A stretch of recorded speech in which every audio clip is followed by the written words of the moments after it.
Miss Lenny, papaano nga ba magsimula ng paupahan sa Japan? Saan ba bibili? Papaano ba ang proseso? Magkano ba ang dapat na down payment? Papaano naman yung visa ko? Nakapangasawa nga rin pala ako ng Hapon. Ano nga ba ang dapat naming gawin? May mga properties ba na dapat na iwasan? Kumbaga yung mga properties na may red flag? Good morning, blessing! My name is Mami Lenny, your teacher mom here in Japan. At ito nga pala ang 40-year-old apartment na nabili namin. At ito nga ang itsura niya bago namin ma-renovate. Aaminin ko sa inyo ha, nung una ko talagang nakita tong paupahan na to, talagang nagdalawang isip ako kung para ba sa amin to. Para kasing masyado siyang malaki, pero masyado din siyang luma for me. Pero ganito na ang itsura niya ngayon. Malinis, maaliwalas, matibay. Hayan nga at meron tayong dalawang staff ngayon na naglilinis. Pininturahan nga rin pala namin ng kulay blue para blessing na blessing talaga ang kulay. At kung ikaw rin ay wala talagang ka-idea kung papaano nga ba sisimulan ang pagkakaroon ng apartment dito sa Japan, we are having a Zoom webinar for 1.5 hours this coming October 4,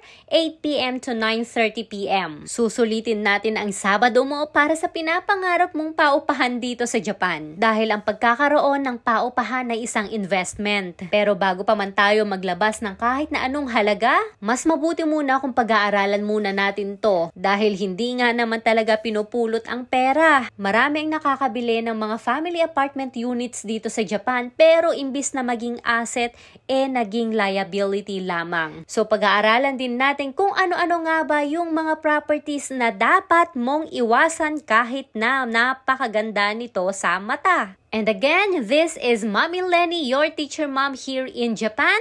And see you on October 4, 8 p.m. to 9:30 p.m. Good morning, blessing!